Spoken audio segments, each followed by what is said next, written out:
Congratulations. You've just been anointed to this post. I have. Thank you very much. I thank the U.S. Senate for confirming me into this position just last week. And so here you are hitting the road. You're defending Minnesota. Minnesota's a state, though, not a city, right? It is. The good city of Bloomington, Minnesota, is our U.S. bid to host the 2027 Specialized EXPO, when we look forward to hopefully welcoming everyone to Minnesota should we win the bid tomorrow.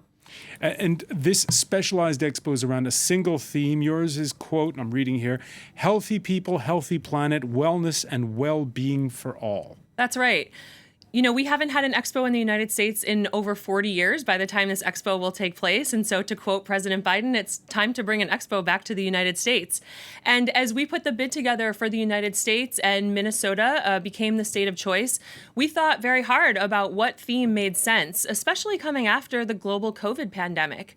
And you know, this day and age, we have to be taking care of shared challenges. We have to be addressing things that are happening to people all over the world. And the link between the health of our planet and the health of our people felt like the right thing to focus on. And I have to tell you, we have been very well received all around the world in talking to bidding countries, those that are going to vote tomorrow in the Bureau of International Exposition's vote, amongst 5 countries who are bidding. And the link between the health of our planet, climate, sustainability, and the global health of our people is a really timely conversation. I have to say, expos are not about just one country's solutions. They're really about everyone's solutions and about bringing people together to find common solutions, not just amongst our people, but frankly, economic opportunity as well. Yeah, you're making your bid here in the land of socialized Indeed. medicine. So in Minnesota, it's true you've got great healthcare services, but it's America, so you have to pay. You have to pay in our healthcare system, but Minnesota is a center of excellence in healthcare. They're a center of research and development. They're a center for technology and innovation. There is really a confluence of public sector and private sector work in addition to academic research and development, and we think it's the perfect place to host this conversation. A conversation which will include the inequality that's grown when it comes to access to healthcare since the COVID pandemic? Of course it will. One thing we've seen after particularly that the COVID pandemic highlighted is growing inequality across the world in terms of healthcare. It's why the United States worked with many allies and countries around the world to try to make sure that vaccine delivery and distribution was equitable. We know we've learned a lot of lessons coming out of the COVID pandemic, and those will be discussed at our Specialized EXPO should we win the bid in Minnesota. And I have to tell you to this point, when we are sitting down with countries around the world to solve these shared challenges like global health, like climate, it's critically important that we have developing countries at the table as well. And so one aspect of our United States bid that we're very proud of is a commitment of at least $50 million to make sure that developing countries can take part in the expo to make sure that they have a seat at this table and that people visiting the expo, delegations and tourists alike, have an opportunity to talk to them as well. There is this sense, we talked about the gap between the haves and have-nots when it comes to healthcare. It's in this sort of linked to this information technology age that we live in. We saw with your boss's visit to China that Yes. This is one of the sectors that came up. Is it more about reshoring the products and services back to individual countries, or is it about a global approach? It really is about a global approach. I mean, we are looking at supply chains, we're looking at manufacturing, we're looking at economic incentives around the whole world to solve these challenges. You know, I have to say, to your point about the Secretary's visit to China, this is Secretary Blinken, you know, there's been so much focus, rightly, on the competition between the United States and China. And of course, it is our responsibility to manage that relationship in a way that helps make sure that competition does not veer into conflict. And the way in which we think it's best to do that is in-person exchange, is open conversation. And that was the spirit of the Secretary's visit to the PRC. But to your very point, the discussion wasn't just about challenges. It was about these shared solutions that we have to drive to together, whether it's on global economic stability, whether it is on climate, whether it is on global health, and to your point, on emerging technology and counter narcotics as well, actually. And how much dialogue is there? Antony Blinken telling U.S. media that for now there isn't direct exchanges yet but on military matters.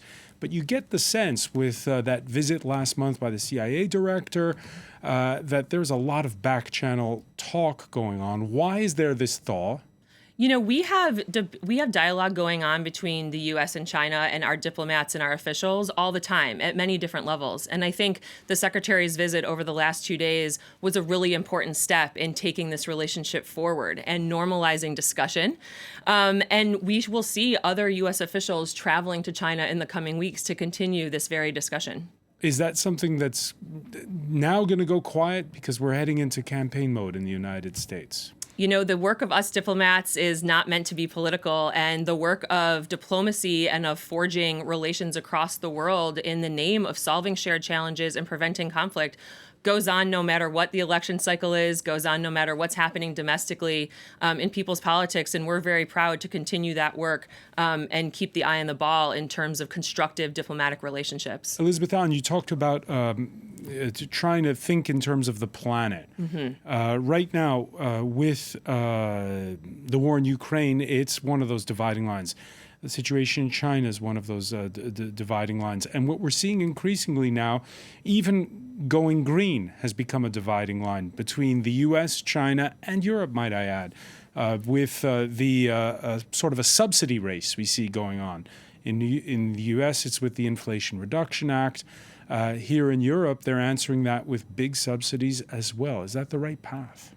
Well, I would say that, you know, we may have different approaches on how to solve these challenges, but one of the most fundamental things we need to get to solutions is agreement about a problem and about its scope and scale and an agreement to work together. And certainly, I think what you've seen with the Secretary's visit to China just these last 2 days, with ongoing dialogue, of course, between our allies in the United States and the EU, that we do have a responsibility to come together and to solve those challenges. And we can certainly work through the ways in which we want to do that. I will say on the United States part, we feel like we're in a much stronger position now to deal with a lot of these challenges than we were when this administration came into office. We've invested at home. We've made clear that rebuilding our alliances and partnerships is our number one diplomatic priority. We have done that. We continue to do that. We owe that to our fellow citizens. And if I can just add, the work of my teams across the whole world is meant to forge people-to-people relationships. We know that to solve global challenges that we've talked about here today, it's going to take more than just governments talking to each other. It's going to take communities of people. It's going to take academics and youth and researchers and experts to talk to each other, to build their expertise, to create space for dialogue. And so much of the work of our public diplomacy is to do exactly that and build relationships amongst people around the world to make sure that we're complementing all of the diplomatic work government to government that we're doing. And to the perception that when the U.S. goes big on something like subsidies for its green transition, that it's undermining its European allies? Certainly not meant to undermine our European allies, and we've been in very close dialogue with the implementation of our programs and to make sure that, you know, we're keeping interests in mind and equities in mind. But we really do feel like investing at home is a really important start to be able to have these more global discussions. And inviting Europeans to come invest in the U.S. Indeed. Okay. Elizabeth Allen, I want to thank you so much for being with us here. Thank you so much for having me.